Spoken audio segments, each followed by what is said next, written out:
빌립보서 2장 1절로 4절까지입니다. 빌립보서 2장 1절로 4절까지 우리 함께 교독하시겠습니다. 빌립보서 2장 1절로 4절입니다. 그러므로 그리스도 안에 무슨 권면이나 사랑이 무슨 위로나 성령이 무슨 교제나 긍휼이나 자비가 있거든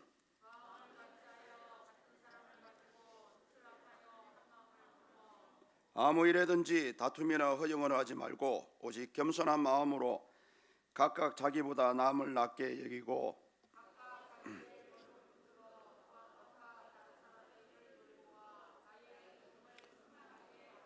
아멘. 네, 우리 이 빌립보서를 그림으로 비유하면은 한 폭의 아름다운 수채화를 연상시키고 있습니다.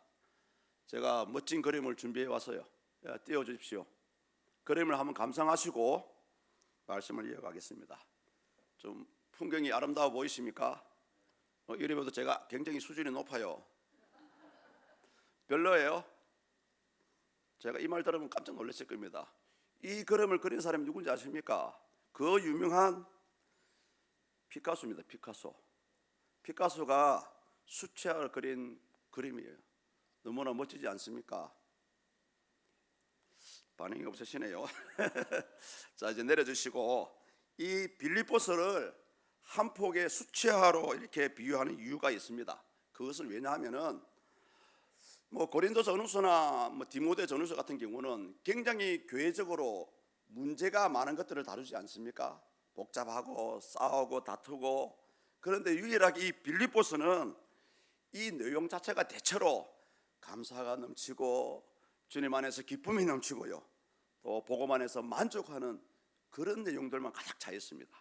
그래서 우리 신학자들은 이 빌립보서를 별명을 지어줬는데요, 바로 기쁨의 서신이라는 별명을 지어주었습니다.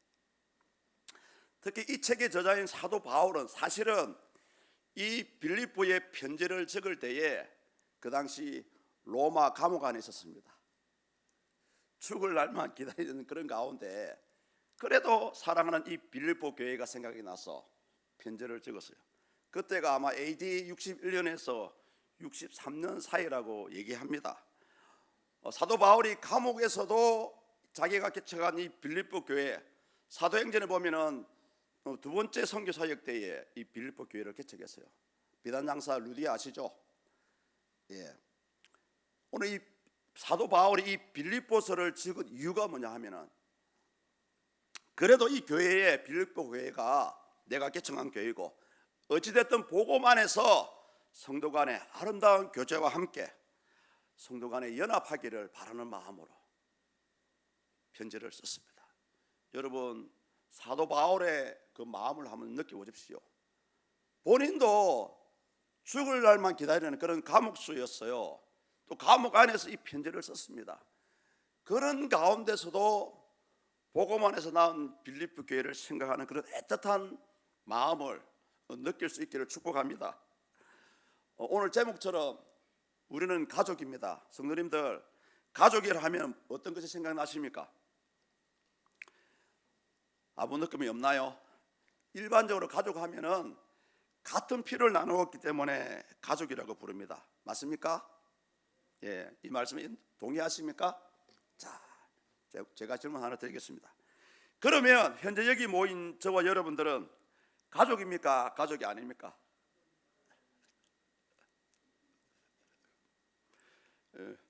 원칙적으로 하면 가족이 아니에요. 그런데 비록 세상적인 육체적인 피를 나눈 사이는 아니지만은 가족이 많습니다. 왜냐하면은 우리는 예수 그리스도의 피를 나누었기 때문에 그래요. 성도들은 예수님의 십자가의 피로 인하여서 죄 사함을 받았습니다. 그래서는 날마다 기도할 때마다 하나님, 이 지금도 십자가의 보혈로 제 머리부터 발끝까지 씻어달라고 그런 기도를 매번 기도할 때마다 드려요. 또 하나는 뭐냐면은 우리 성도들은 성찬식을 거행합니다. 그 성찬식 때에 우리는 예수님의 살과 피를 나누어 마시고 있습니다. 고린도전서 11장 25절을 보십시오. 이 잔은 내 피로 세운 새 언약이니 이것을 행하여 마실 때마다 나를 기념하라.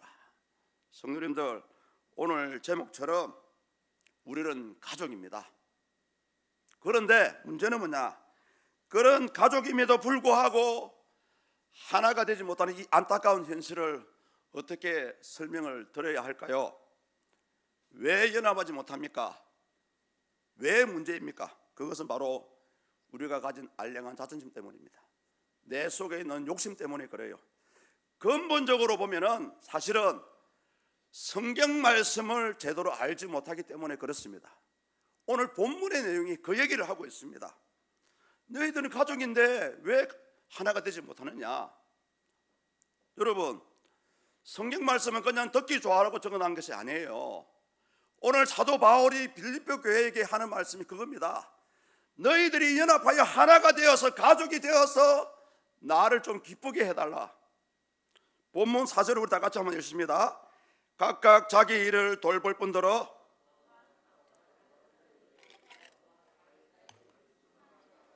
아멘. 예, 아멘입니다. 성도님들, 서로가 하나가 되고 서로를 위하고 가족처럼 아껴주는 것이 바로 하나님을 기쁘시게 하는 일이에요. 반대로 해석해 볼까요? 반대로 해석하면 끔찍합니다. 서로 하나가 되지 못하고 가족이 되지 못하면 하나님의 마음을 아프게 하는 거고요. 도리어 그것은 하나님을 대적하는 일입니다. 당시 빌립보 교회가 큰 문제가 있어서 사실은 사도 바울이 이 편지를 적은 것은 아니었습니다.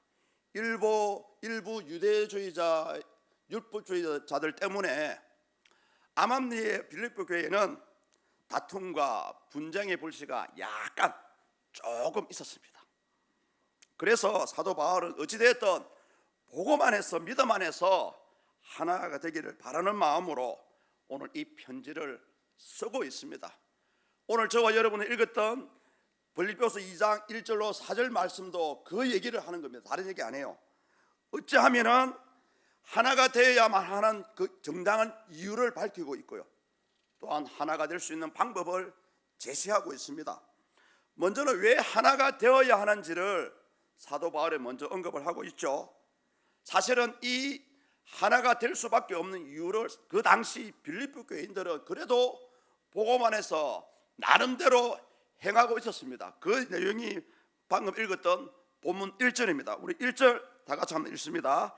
그러므로 그리스도 예수 안에 있는 무슨 권면이나 사랑이 무슨 위로나 성령이 무슨 교제나 긍휼이나 자비가 있거든. 아멘. 이 부분을 좀 해석을 하려면은 좀 앞뒤 문맥을 좀 봐야 됩니다. 특히 그리스도 안에서 권면하는 것, 사랑의 위로, 성령의 교제, 긍휼과 자비는 어떻게 보면은 오늘날 그 당시 빌립보 교인들은 그래도 이 네 가지를 잘 지켜왔습니다. 오늘날 한국 교회도 이 네 가지를 사실은 지금도 행하고 있어야 돼요. 우리 서문교회도 마찬가지입니다. 사도 바울은 이미 빌립보 교회는 하나가 될 수 있는 나름대로의 조건을, 전제적인 조건을 갖추고 있었습니다. 그 내용이 바로 방금 읽었던 본문 1절의 내용입니다. 그런데 가만히 보면은 그러므로라는 단어가 나오고요, 맨 끝부분에 있거든 이란 단어가 나오죠. 이 부분을 잘 해석을 해야 이 1절을 바르게 해석할 수가 있습니다.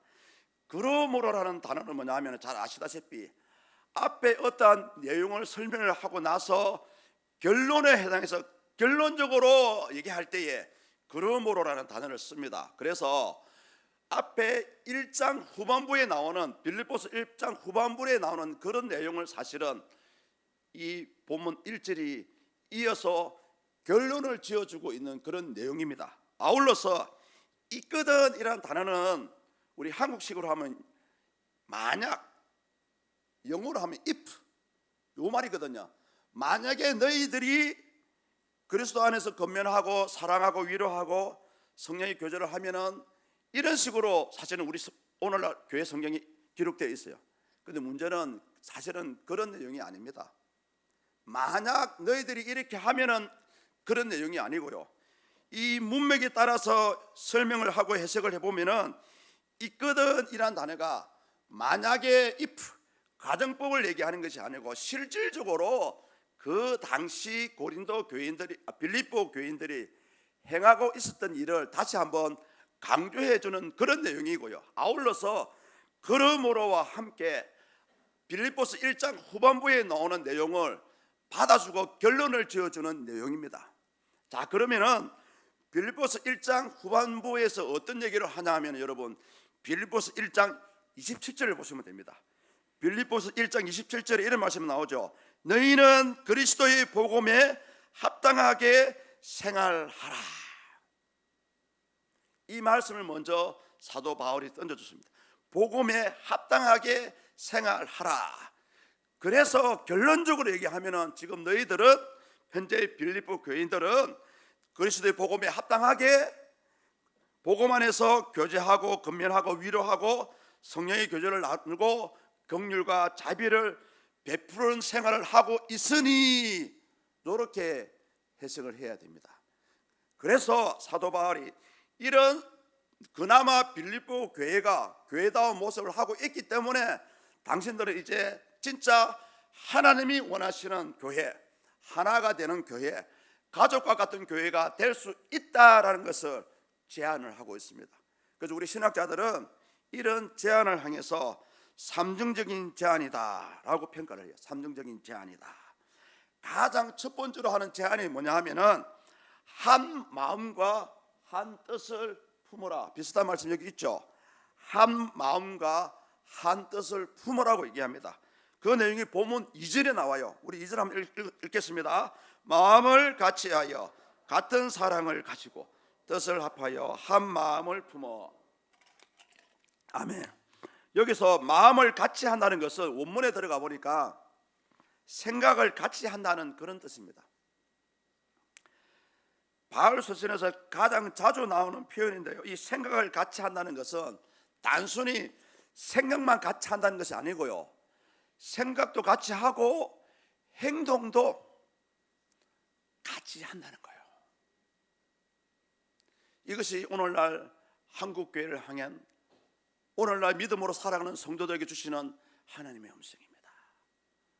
복음 안에서 충분히 같은 생각을 가질 수 있다는 것을 이 말씀에서 보여줍니다. 아울러서 우리 서문교회도 마찬가지입니다.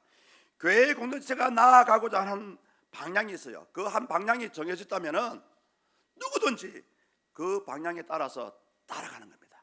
따라가 줘야 돼요. 비록 혹여 내 생각이 맞지 않는다 할지라도 우리 교회가 나아갈 방향이 이 길입니다 라고 말씀을 드린다면 그 길로 누구든지 예외 없이 다 따라가 주는 것이 성경적입니다. 이것이 바로 여러분 가족이기 때문에 가능한 일입니다. 또 보십시오. 본문 3절을 보십시오. 자기를 낮추고 남을 높이라 말씀하고 있습니다. 아무 일에든지 다툼이나 허영으로 하지 말고 오직 겸손한 마음으로 각각 자기보다 남을 낮게 여기고. 참 주옥 같은 말씀입니다만은 잘 안 되고 있는 부분이죠. 이 부분은 뭐냐 하면은 우리 사람의 내면에 대한 말씀을 하고 있습니다. 먼저 행동하기 전에 마음적으로라도 화합을 해야 된다는 그런 말씀입니다. 여기서 말하는 다툼은 원문에 들어가 보니까 우리 자신을 드러내고자 하는 욕망을 얘기합니다. 누구나 인간이면 누구나 가지고 있죠. 그리고 다툼은 뭐냐, 그리고 허영은 뭐냐 하면은 잘못된 생각입니다. 많은 분들이 생각을 잘못하다 보니까 행동도 잘못되게 나와요. 잠언서 14장 14절에 보니까 이런 사람에 대해서 뭐라 그러냐면은 생각이 잘못된 사람 자체는 바로 마음이 굽은 사람이다 라고 얘기합니다. 잠언서 14장 14절 집에 가서 꼭 한번 찾아보십시오. 이것은 뭐냐 하면은 결국은 우리가 하나님을 믿는다 하면서 결국 우리 자신이 우상이 되어 있는 거예요. 하나님을 섬긴다 하면서 그 행하는 일이 자신을 위한 일만 한다는 겁니다. 저는 우리 월화 우리 교회에서 학예 수련회 너무나 은혜 가운데 마쳤습니다. 그때에도 강사 목사님 하신 말씀이 그 말씀이지 않습니까? 내가 하는 일이 하나님을 위하는 것 같은데, 교회를 위한 좋은 일인 것 같은데 실상은 아니었다는 거죠.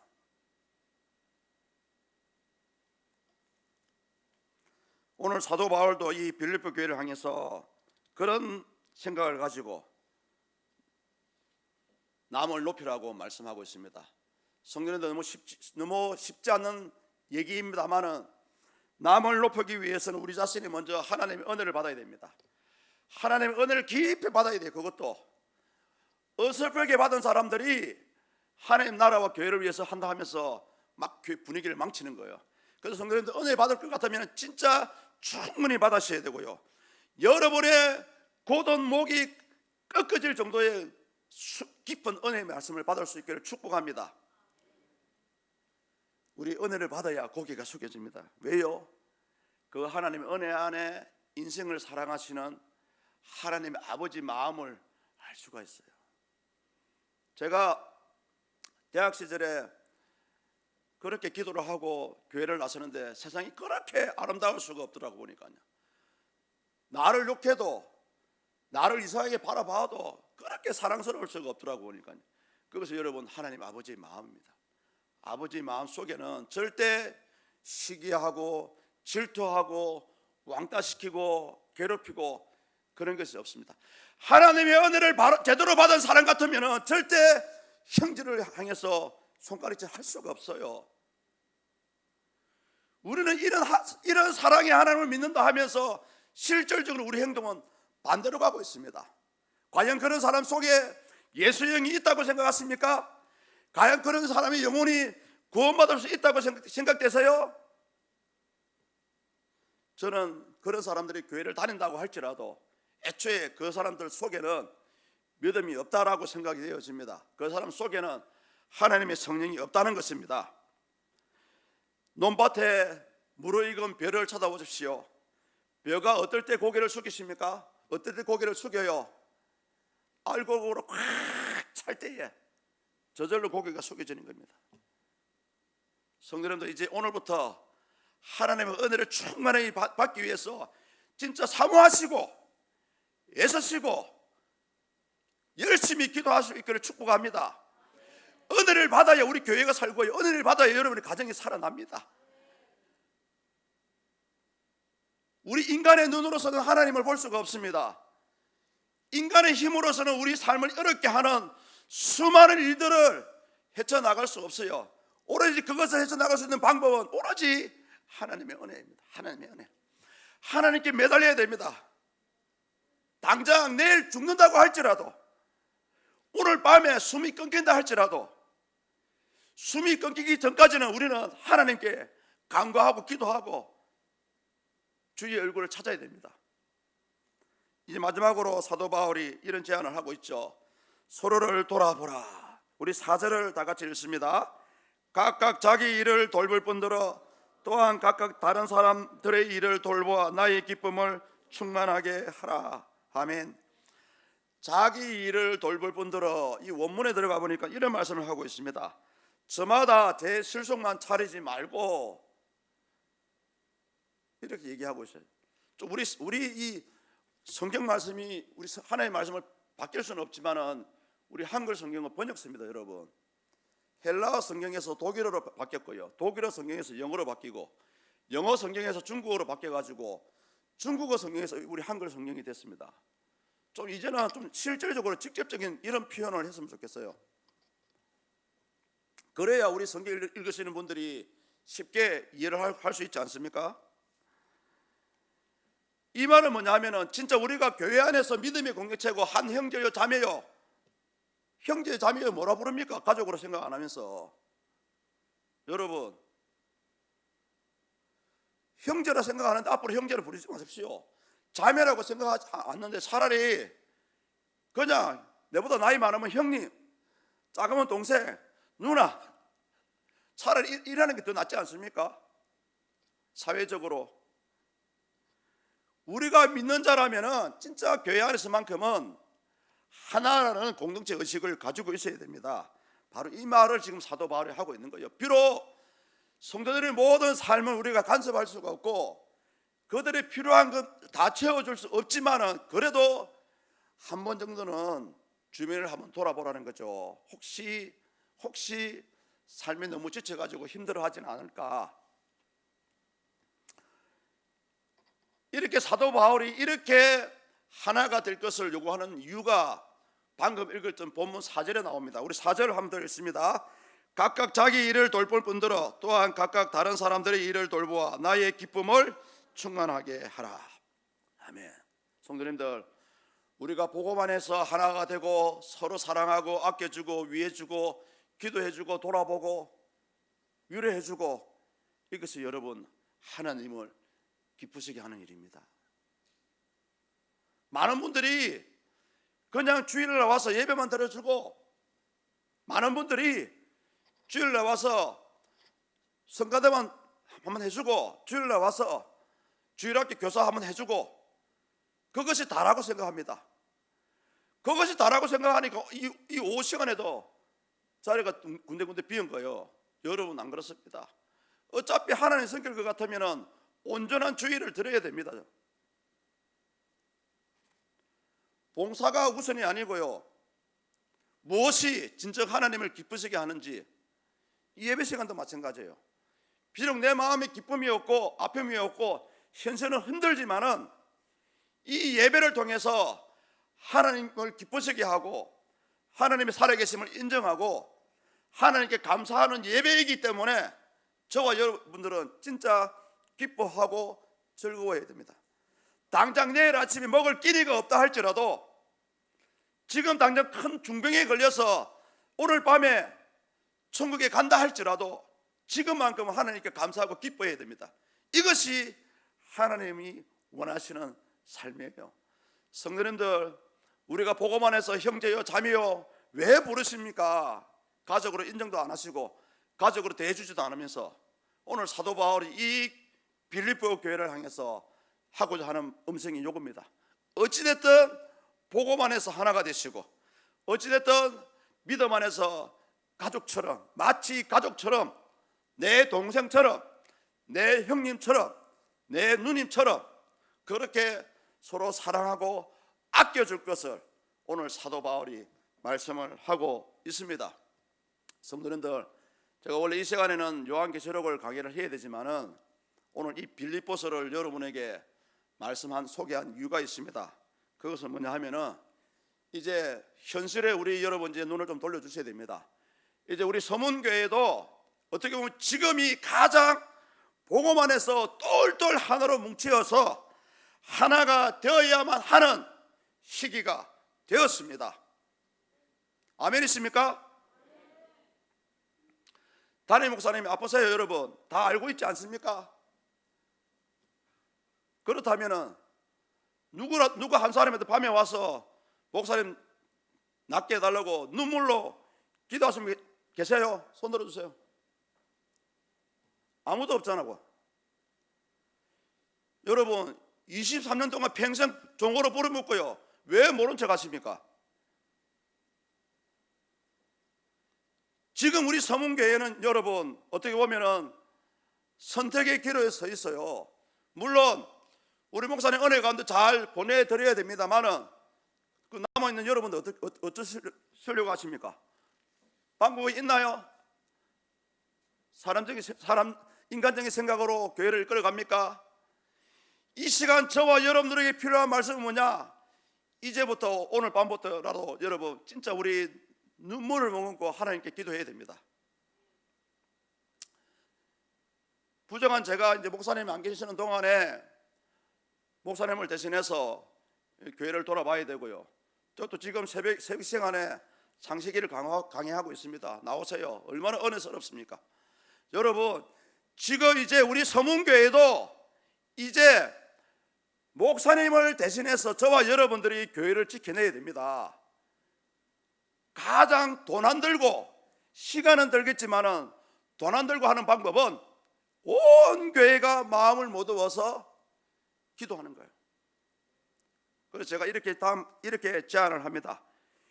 9월 1일부터 여러분 9월 1일부터 12월 10일까지 100일 동안 우리 서문교회도 이제 기도할 때가 되었습니다. 여러분 믿음으로 따라오실 분은 따라오시고요, 아유 부목사님이 하니까 나는 모르겠다 하는 분은 저는 몰라요. 하나님 하시겠죠. 말씀을 대언하는 목사로서 여러분에게 말씀드립니다. 9월 1일부터 12월 10일까지 각 기간별로 요일을 정해가지고 월, 화, 수, 목, 금, 토 6일 동안 릴레이로 함께 기도하기를 제안합니다. 저 역시 개인적으로 하나님께 기도해야 될 것도 있고요. 또 부족한 저를 또 목사님이 편안하게 또 이 직분을 감당하는 거 주셨으니까 저 역시 100일 동안 밤마다 교회의 삼청 본당에 와서 기도하겠습니다. 여러분, 지금 이 시간부터 기도하지 않으면 이 서문교회는 앞으로 어떻게 될지 몰라요. 그리고 아울러서 내년에 목사님 은퇴하시는데 진짜 은혜스럽게 잘 마무리해서 보내드려야 되지 않겠습니까? 성도님들, 그러려면은 가장 필요한 것이 여러분 돈이 아니고요, 온 교회가 마음을 놓아서 하나님께 기도하는 겁니다. 하나님, 어찌됐든 23년 동안 교회를 위해서 저렇게 사용되어지다가 부득이하게 질병을 얻었는데 하나님, 어찌됐든 노년을 평안하게 보낼 수 있도록 건강을 회복해달라고 기도하셔야 되고요. 아울러서 우리 서문교회도 하나님이 원하시는 그런 믿음의 공동체가 되게 해달라고, 또 그 하나님께 그런 교회로 쓰임받게 해달라고 진짜 여러분 마음을 모아서 함께 기도해야 됩니다. 아멘 소리가 작네요. 어쩌면 이 릴레이 기도에 동참하는 것이 하나님의 가족으로서 서문의 식구로서의 해야 될 마땅한 일이라고 생각이 되어집니다. 아울러서 이 일은 하나님을 기쁘시게 하는 일입니다. 또한 교회를 살리는 일입니다. 우리 각 기관들, 특히 제가 생각하는 기관들은 당에 1남전도회, 2남전도회, 1여전도회, 2여전도회, 3여전도회 딱 6기관이죠. 월화수목금토 맡으시면 됩니다. 아직 3일 정도의 시간이 있으니까 여러분들 잘 상의를 하셔서 9월 1일부터 목사님, 담임 목사님 대신에 우리가 교회를 지킨다는 그런 각오로, 또 교회를 살린다는 마음으로 이 일에 동참해 주시기를 간절히 권면드립니다. 그래서 어찌됐든 어쩌면 지금이 우리 서문교회가 마음을 모두어서 진짜 가고자 하는 길이 어떤 길인지는 모르겠지만은 여러분, 그 길이 인간적인 머리로 짜낸 길이 되어서는 안 됩니다. 왜? 하나님이 원하시는 길로 가야만이 교회가 부흥이 되고요, 하나님이 원하시는 길로 가야만이 필요한 일꾼들이 몰려듭니다. 그런 기도의 준비 없이 어떻게 교회를 세워간다 말씀입니까? 초대교회를 생각해 보십시오. 초대교회 역시 기도로 출발을 했어요. 그렇게 기도를 하니까 약속하신 성령을 주셨고요, 그 성령을 받으니까 그렇게 무서워하던 유대인들 앞에 당당히 나서가지고 예수가 그리스도요 부활하신 하나님의 아들이십니다라고 외치지 않았습니까? 성도님들, 제가 새벽에 말씀을 드렸습니다. 지금 여러분 믿음으로 낳으신 아들이 있습니까? 믿음으로 낳으신 딸이 있습니까?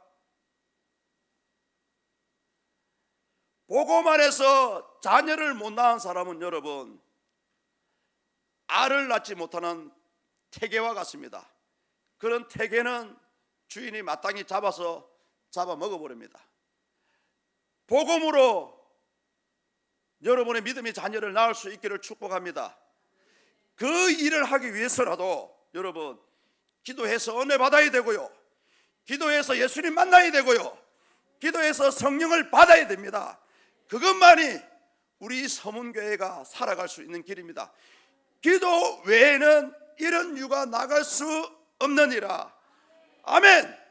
성도님들, 오늘 이 말씀을 꼭 기억하셔서 9월 1일부터 진짜 우리 담임 목사님 대신해서 우리가 교회를 지킨다는 각오로 마음을 모아서 함께 하나님 교회를 지키고 기도로 도울 수 있는 우리 모두가 될 수 있기를 축복합니다.